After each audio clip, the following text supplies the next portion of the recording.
Muito bem, meus caros. É um prazer estar aqui com vocês para este novo vídeo. E hoje eu vou falar aqui deste livro excepcional, O Grande Código, a Bíblia e a Literatura, escrito por um dos mais brilhantes críticos literários do século XX, o canadense Northrop Frye. E, como eu sempre faço, o Grande Código vai estar com 40% de desconto na minha livraria e eu vou deixar aqui na descrição do vídeo o link para vocês. Bom, este livro aqui, O Grande Código, foi um projeto que demorou muito para se concretizar. Ele tem a sua origem num curso que o Frye começou a ministrar na década de 1940. Um curso dedicado ao estudo do livro O Paraíso Perdido, do Milton. Bom, assim que o curso começou, o Frye percebeu que os alunos não estavam conseguindo entender o texto. Quer dizer, não estavam conseguindo dialogar com o tema do curso. Inclusive porque eles desconheciam as referências bíblicas que surgem no poema. Bom, então, ele foi até o chefe do departamento dele, na universidade, e sugeriu criar um curso sobre a Bíblia, mas a Bíblia em inglês, com base nas traduções inglesas do texto bíblico. E um curso em que a Bíblia fosse estudada como documento literário. Bom, e o que aconteceu? Bom, aconteceu que rapidamente o Frye descobriu que ele não poderia limitar o curso aos estudantes de letras, porque os estudantes de todas as áreas da universidade se interessaram. Bom, e ele também descobriu que o interesse vinha de pessoas com as formações as mais diversas, de cristãos ortodoxos gregos até os comunistas. Bom, isso deixou claro, deixou evidente que ele, então, estava realmente preenchendo, estava satisfazendo uma necessidade que de fato existia. Bom, a reação ao curso foi imediata também, num outro sentido, porque começaram a pedir para ele para escrever uma espécie aí de manual da Bíblia para os estudantes. Mas o Frye sempre desconversava e protelava esse livro, esse trabalho, só por um motivo, porque ele achava que não tinha erudição suficiente para isso. Afinal, ele não era o que nós podemos chamar de um erudito bíblico. Inclusive, ele desconhecia as línguas originais do texto, ele só dominava o latim da Vulgata. Depois, mais tarde, ele vai estudar as outras línguas. Mas com o tempo ele percebeu que ele precisava escrever o livro, senão ele ia acabar enlouquecendo, Tamanha era a pressão de todo mundo.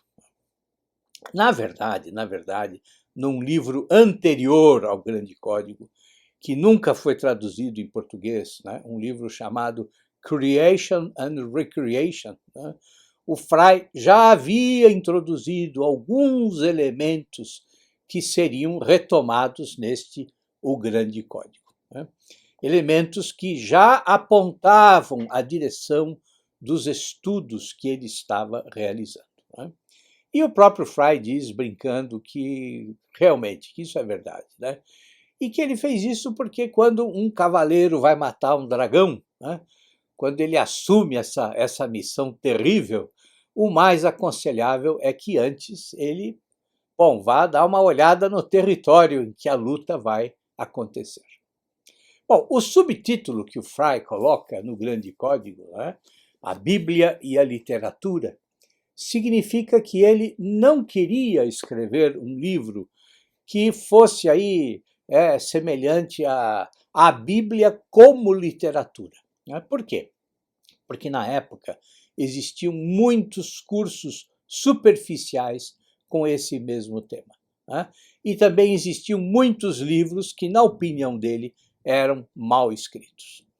E o que ele queria era fazer algo diferente. Ele queria abordar toda a narrativa bíblica com as suas imagens tão características, né, e mostrar o que essas imagens provocaram em toda a literatura. Como essas imagens marcaram o nosso imaginário de uma forma definitiva. É por esse motivo, então, que ele escolhe Bíblia e literatura. Quer dizer, esse E, para ele, tem uma importância fundamental. Ele também se preocupou com o título, por quê?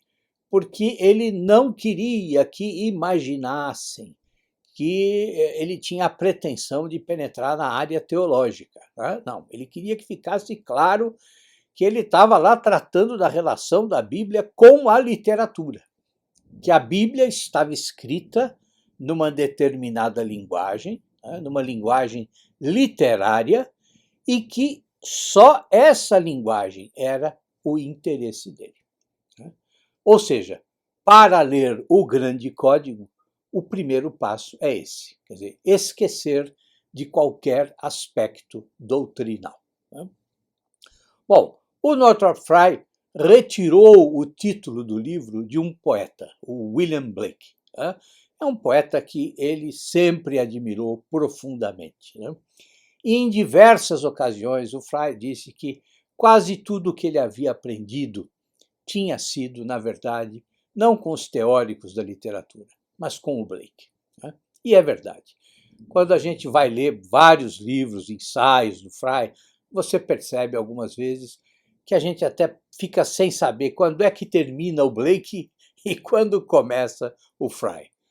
De tal maneira eles estão interligados.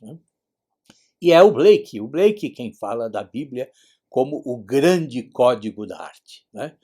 Em algumas partes da sua obra, o William Blake chega a dizer, inclusive, que o cristianismo é arte, e que só um poeta, um pintor ou um arquiteto podem ser cristãos. Mas é importante perceber o real significado dessas palavras. O Blake quer dizer aí que é só uma pessoa criativa e imaginativa pode levar a sério o que significa o cristianismo. Ou seja, o artista, para ele, é só uma metáfora. Ele não está dizendo que quem não for pintor, poeta ou arquiteto não pode ser cristão. Não, não é isso. Mas é só uma metáfora para apresentar de forma imaginativa e criativa a própria religião, o próprio cristianismo. Bom, o grande código começa com uma ideia que o Frye vai buscar em outro pensador, o Jean-Baptiste Vico, que viveu na passagem do século XVII para o XVIII. Uma ideia que, segundo Frye, lança uma nova luz sobre a linguagem da Bíblia. O Vico entende a história como uma espiral que começa com uma era de deuses, depois viria uma era de heróis e, em seguida, uma era de homens. E depois tudo recomeçaria. Se a gente aplica essa sucessão de eras à linguagem, então nós chegamos às 3 fases que o Frye propõe: a metafórica, a metonímica e a descritiva. Bom, se nós não entendermos essa divisão, nós não vamos entender o livro inteiro, tá? Então, vamos começar pela última fase, a descritiva. O que é a era descritiva para o Frye? Vamos pensar assim, na nossa fala comum de todos os dias, nós empregamos palavras que representam coisas que são exteriores a nós, e que são exteriores à própria estrutura das palavras. Quer dizer, quando você diz mesa, não significa que você está pondo a mão na mesa. Quer dizer, mas como técnica de descrever, como forma de escrita, essa descrição, para o Frye, ela surge por quê? Porque ela depende de uma tecnologia. Vamos pensar no exemplo. Bom, você só pode começar a escrever história no sentido de ciência histórica, a partir de que momento? A partir do momento em que você dispõe da historiografia, dos arquivos, dos documentos. Né? E você não pode fazer ciência antes de você dispor de algum tipo de maquinário, né? ou de instrumentos que te permitam fazer experiências. Tá? Essa é a ideia do Frey. Então, da mesma forma, você não pode escrever de maneira descritiva, né? de uma maneira descritiva que seja madura ou plenamente desenvolvida, até que a linguagem possa se amparar, né? ou possa ser influenciada por todos esses elementos. Né? Então, segundo o que o Frey diz, a linguagem descritiva, né? enquanto uma forma aí constante da prosa, né? uma forma constante da linguagem escrita, ela começaria aí por volta do século XVII. Antes dessa época, o que existe? Existe uma linguagem lógica, claro, desenvolvida a partir de Platão e de Aristóteles. Mas é uma linguagem em que o critério de verdade se fundamenta principalmente na integridade da própria estrutura verbal. Ou seja, a linguagem é referendada pela lógica da própria linguagem. Quer dizer, ela não necessita de referenciais que estejam no mundo exterior, nos elementos que são exteriores à linguagem. O Frey diz que o Aristóteles, por exemplo, é um escritor de mentalidade descritiva, claro, mas ele não podia avançar nas suas observações porque ele não dispunha da tecnologia necessária. Então, é importante salientar essa questão, né, da integridade da estrutura verbal. Né? Quando o Frey diz isso, ele está falando de uma forma lógica de se escrever, né, em que a frase B deve ser a sequência da frase A, sempre seguindo determinadas regras. Ou seja, se nós fôssemos pensar numa síntese, né, numa explicação simplificada disso, nós poderíamos dizer que o silogismo é o arquétipo dessa forma de escrever. Né? Quer dizer, o silogismo ocupa um lugar central nessa linguagem. Quer dizer, o critério de verdade não é o descritivo.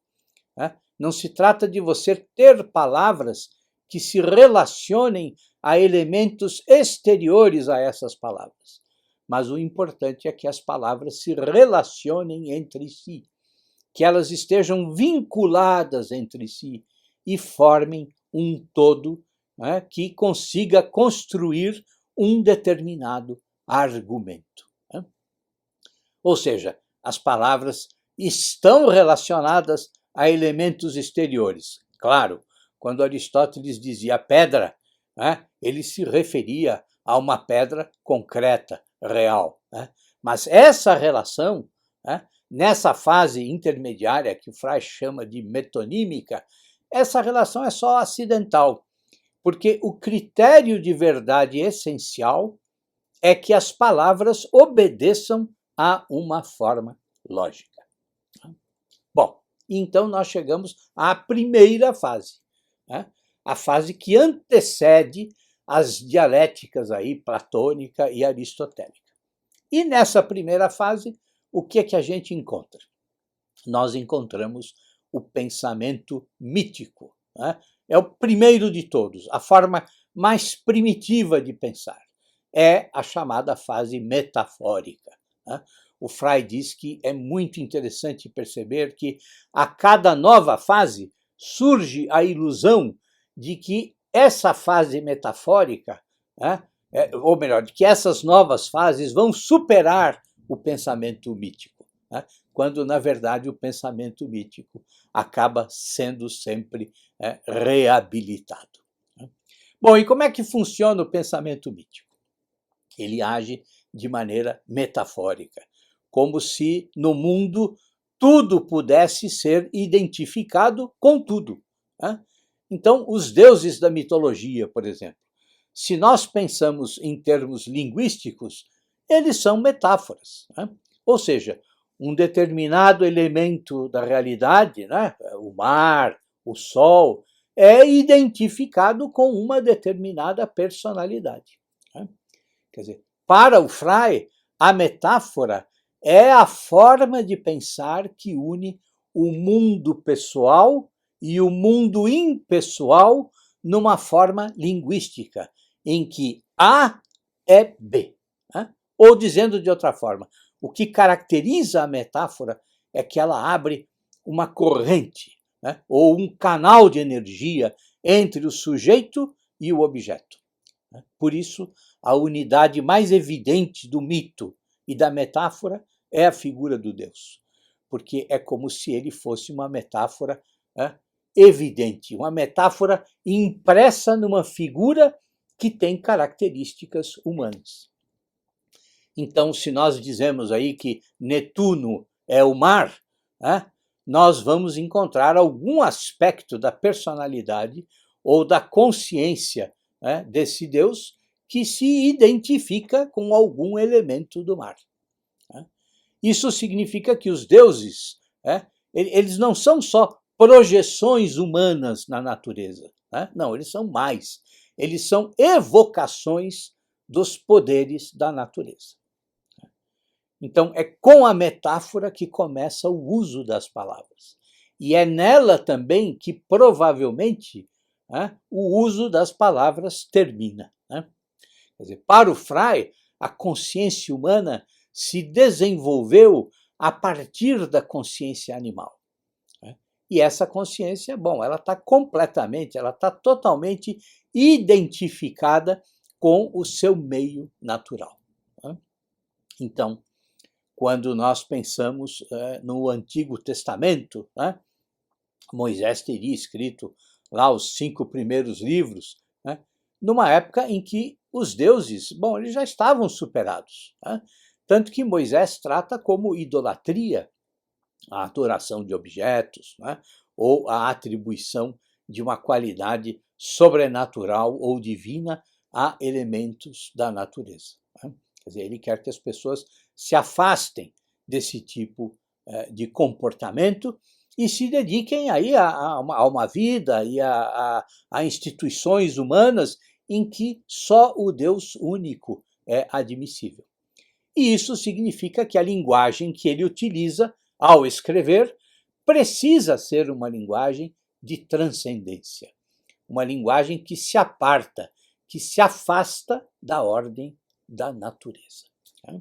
Quer dizer, é por esse motivo que, quando um estudioso como o Rudolf Bultmann, né, propõe lá uma desmitologização da Bíblia, bom, isso, segundo o Frei, é impossível. Né? E o Frei acha que o Bultmann deveria ter consciência dessa impossibilidade. Por quê? Porque, como todo erudito bíblico competente, ele deveria saber que tudo o que se encontra no Novo Testamento tem suas raízes no Antigo Testamento. E isso significa que, ainda que tudo o que está no Novo Testamento possa ser historicamente factual, está ali naquelas narrativas não por ser factual, mas porque concorda com elementos do Antigo Testamento. Né? Dizendo de outra forma, quer dizer, todos os elementos do Novo Testamento são ecos dependentes do Antigo Testamento e são organizados de maneira metafórica. Né? Então, para o Frei, quando se trata da Bíblia, né, a gente não pode abordar os evangelhos como se fossem narrativas históricas, factuais. Né? Quer dizer, é por esse motivo que não tem cabimento essas teorias, por exemplo, de que Jesus teve uma relação amorosa com Maria Madalena, né? E coisas do tipo que se inventam por aí. Né? Quer dizer, por quê? Primeiro, isso são só conjecturas. Né? E segundo, por quê? Porque a única fonte de documentação que nós temos são os próprios evangelhos. Né? E os evangelhos, bom, eles não têm o menor interesse em representar Jesus como um homem casado, né? Mas apenas como o próprio Deus encarnado na Terra. Ou seja, o Jesus histórico foi, na realidade, o Messias do Antigo Testamento. Né? Essa forma de interpretar a Bíblia, né, é o que nós podemos chamar aí de tipologia, né, que é uma forma de interpretação que o Frey fez aí renascer. Tá? Quer dizer, pensando ainda no texto bíblico, né, há um Antigo Testamento e um Novo Testamento. E a relação entre eles, sob o ponto de vista cristão, é de que tudo o que acontece no Antigo Testamento é um tipo de algo que acontece no Novo Testamento. Tá? De modo que há aí um permanente interrelacionamento entre os dois testamentos. Né? Como é que um cristão sabe que o Antigo Testamento está certo? Porque ele se cumpre, ele se realiza no Novo Testamento. E como é que o cristão sabe que o Novo Testamento está certo? Bom, porque ele cumpre as profecias do Antigo Testamento. Então, como diz o Northrop Frye, há uma relação circular e não existe um começo. Para o Frye, essa forma de pensar, essa forma tipológica, ela é claramente bíblica. E para ele é como se a tipologia fosse uma forma de conceber a própria história. Porque a tipologia mostra que a história está encaminhada numa determinada direção. E que essa direção expressa algo determinado. E esse significado, ele sempre se revela no futuro. Mas o Frey salienta que essa concepção da história é diferente da tipologia que existe hoje. Porque a tipologia bíblica, ela nos remete a um mundo e a um tempo além do nosso mundo e além do nosso tempo. E isso é exatamente o que não acontece com as ideologias, que são as tipologias contemporâneas. Porque as ideologias agem como? Elas agem como as cenouras que ficam lá penduradas na frente do burro. Quer dizer, as ideologias nos fazem avançar na direção de algo que ainda não se cumpriu e que nunca vai se cumprir. Quer dizer, na verdade, as tipologias ideológicas, elas seguem a linguagem da terceira fase, em que nós pensamos sempre em termos de uma causalidade. Ou seja, um fenômeno é sempre decorrente de outro. Mas o pensamento bíblico não. Ele é anticausal. Ele é pura relação metafórica. E, na opinião do Frey, esse tipo de pensamento é exclusivo do judaísmo e do cristianismo. O Frey também reconhece que não há nada fora do texto. E essa é a proposta de quem pretende estudar a Bíblia exclusivamente do ponto de vista literário. Mas ele também acredita que dentro do texto nós encontramos a força da palavra e o espírito autêntico, a força que criou todas as nossas obras culturais e a nossa própria imaginação. E essa força, ela segue disposta a recriar constantemente a nossa sociedade e também a nós mesmos. Quer dizer, é importante ressaltar que a opinião do Northrop Frye não é semelhante, por exemplo, ao que o Jacques Derrida pensa.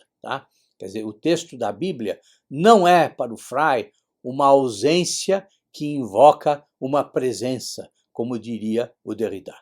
Mas o texto da Bíblia é ele próprio o lugar em que se recria continuamente uma presença. O Frey chega a dialogar com o pensamento do Derrida em alguns momentos, né? E reconhece um processo de descrição análogo ao da desconstrução do Derrida, né? No qual lá o jogo livre da imaginação subverte a força hipnótica da realidade objetiva. Mas o Frei também reconhece o processo de recriação em que, graças ao texto bíblico, uma voz fala. Uma voz pode novamente falar saindo de um arbusto em chamas no deserto, como naquela conhecida passagem da vida de Moisés. Bom, e por que o Frei pensa assim? Porque para ele o Logos sempre é recriado imaginativamente. Ele nunca é uma verdade objetiva, mas ao mesmo tempo ele é algo mais do que nós podemos imaginar. É como se ele reconhecesse que a palavra encarnada é um fato incontestável.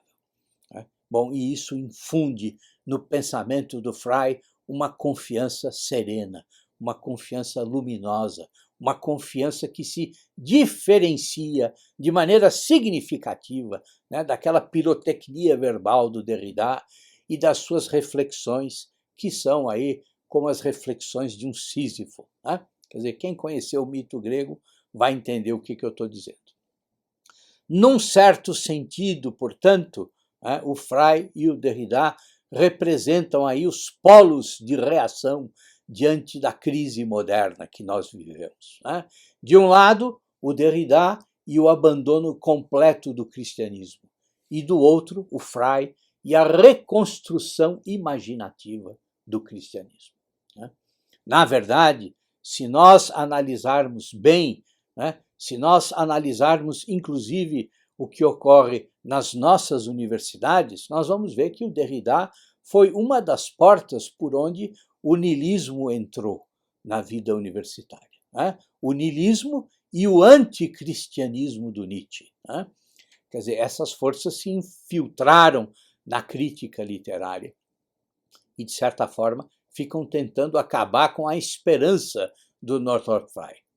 Por quê? Porque o Frei desejava que a crítica literária pudesse chegar a ser o avanço da educação, pudesse chegar a ser a modeladora da tradição cultural. Num dos seus últimos textos, ele inclusive diz que se nós confiássemos só na lente da teoria crítica que hoje domina os estudos literários, bom, a nossa cultura ela se transformaria aí num vasto caos de escritura, em que não há mais limites separando o que é literatura de tudo o que pode ser expresso por meio de palavras. Bom, mas vamos voltar um pouco aí à questão da linguagem metafórica. Para o Frei, quando Jesus diz, por exemplo, eu sou a videira e vós sois os ramos. Bom, nós só podemos discernir o significado do que ele fala metaforicamente, ou, se a gente for pensar aí no que diria São Paulo, espiritualmente. Então, assim, ele não diz que ele é como uma videira, nem que a videira é um emblema que o representa. Não, mas Jesus diz que a videira e ele estão identificados de forma intercambiável e seus significados são mutuamente inerentes. Essa é a forma como o Frei trata a literatura bíblica, como um organismo mítico e metafórico. Num outro livro dele, Spiritus Mundi, que também nunca foi traduzido aqui no Brasil, ele diz que o espírito é guiado por um organismo mítico e metafórico cujas raízes históricas estão na Bíblia.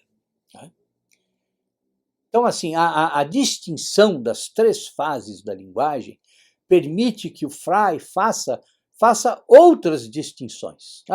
Então, por exemplo, quando a gente pergunta se Deus existe, nós perguntamos pelo Deus que é uma videira, como Jesus se definiu, ou perguntamos pelo Deus dos teólogos, sobre cuja natureza aí nós até podemos raciocinar. né? Ou será que nós perguntamos por um Deus cuja existência poderia provar ou refutar alguma forma concebível de ciência, né? Então vejam, é importante perceber que a linguagem metafórica ou a linguagem metonímica, elas transmitem suas próprias concepções de Deus, né? Mas a linguagem descritiva não pode fazer isso, né? Por quê? Porque Deus não é um objeto que pode ser representado, né? Dessa maneira, quando Nietzsche diz que Deus está morto, né? Ou quando Pierre Laplace diz que Deus é uma hipótese que deixou de ser necessária, bom, nenhum dos dois está fazendo afirmações sobre Deus como ele é, sobre Deus como tal, mas só sobre como eles percebem Deus em um determinado marco linguístico, né? Esse Deus que está morto, né, porque não pode ser discernido numa natureza desencantada, né, e também não pode ser expresso de forma descritiva, bom, ele não está morto para o Frei, né? Não está morto de nenhuma forma, mas ele está apenas sepultado sob uma linguagem morta, né? É o que o Frei diz. Em nenhum trecho do Grande Código o Frei condena a teologia dogmática, mas vejam, fica claro que não há lugar no livro para a ortodoxia dos argumentos, né, que ele desenvolve aí a respeito do que pode ou não ser verdade em termos de religião. Não, ele aborda a Bíblia como um mito, e o mito como o que é, ao mesmo tempo, mais ou menos verdadeiro do que a experiência comum, né? Quer dizer, o mito é o que poderia ser verdade, o que poderia ser feito como verdade, né? Quer dizer, para o Frei, a fé ela também implica a aceitação da realidade da nossa imaginação, uma realidade demonstrada pela unidade orgânica da literatura. E depois a fé coloca à prova essa realidade para verificar até que ponto ela é real, né? O Frei diz que, na medida em que sujeito e objeto se tornam ilusórios, o mundo de inteligibilidade que os conecta se faz realidade, né? Quer dizer, a afirmação "eu creio isso" não é só carente de sentido, mas também ela é ativamente perigosa, né? Quando nós ainda não sabemos quem é o eu e o que é esse isso, né? Então, a verdade sobre a verdade sobre a imaginação, ela se firma na experiência, né? Nós encontramos com Deus como pessoa, porque isso é a única coisa que nós podemos conhecer, né? Se afirmar acreditar, né, não nos coloca à prova, né? Quer dizer, então, assim, isso exige que Deus seja uma figura humana, né? Ou então nós vamos acabar sendo triturados, né, pelos ídolos humanos que existem por aí, né? Todas as obras da segunda parte da vida do Frei se caracterizam, né, por essa visão que ele chamou de interesse primordial, né? Quer dizer, os interesses primordiais dos seres humanos são o quê? São a alimentação, a propriedade, a liberdade, né? Quer dizer, são as coisas que a gente mais deseja e que, no entanto, são também as coisas que nós mais sacrificamos, né? Pelo que o Frei chama de interesse secundário, né? Quer dizer, o interesse secundário é o interesse ideológico, né? E são os interesses ideológicos que predominam na vida social. E eles estão sempre a serviço de uma estrutura primitiva, né?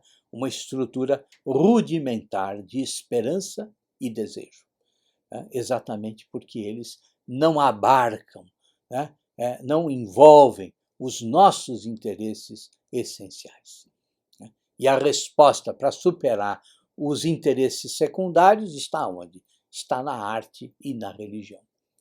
Para o Frei, a arte e a religião são visões de um desejo satisfeito e de um mundo com forma humana, realmente humana. né? O Frey também faz uma distinção importante entre ideologia e mito. O mito, ele diz, cria um marco complementar por meio do qual as esperanças que nós eliminamos das nossas vidas podem voltar a entrar na nossa existência e na própria vida social. E a imaginação, ela é o fermento que impede o nosso colapso, que impede o colapso da própria vida. E ela está sempre nos lembrando da vida que nós desejamos ter. Ou seja, a imaginação está sempre nos lembrando dos nossos interesses primordiais. Então, a literatura mantém viva, né, essa visão daquilo que nós queremos verdadeiramente, enquanto nós estamos aí obrigados a viver de outra forma, né, enquanto nós estamos resignados a viver de outra forma. Quer dizer, é por esse motivo, como fica claro no Grande Código, que o Frey considera a tarefa essencial do crítico literário exatamente, né, a tarefa de distinguir o que é ideologia e o que é mito. Separar essas duas coisas e contribuir para a reconstrução do mito como linguagem. E, fazendo isso, recolocar a literatura no seu lugar adequado, como um vínculo central, fundamental, de comunicação entre a sociedade e a visão dos nossos interesses primordiais. Bom, o Northrop Frye foi um pensador repleto de esperança. Vejam, ele tinha poucas ilusões sobre a natureza humana. Ele chega a dizer que o século XX foi apenas uma fantasmagoria. Uma fantasmagoria que tinha criado um homem sem Deus. Bom, e que um homem sem Deus não passa de um macaco psicótico. Mas, apesar dessas tristes constatações, ele sempre insistiu que tudo pode ser diferente. E o Grande Código é um exemplo perfeito da sua esperança. Todos nós precisamos ler e estudar o Frey, exatamente para nós não sermos como macacos psicóticos. E eu sinceramente espero que a editora Sétimo Selo continue publicando os trabalhos desse crítico notável, e toma a liberdade aqui de sugerir, inclusive, o próximo livro, que seja a continuação do Grande Código, que é o livro Words with Power, Palavras com Poder. É isso, meus caros. Que vocês tenham aí um bom início de semana. Um excelente início de semana. E tudo de bom para vocês.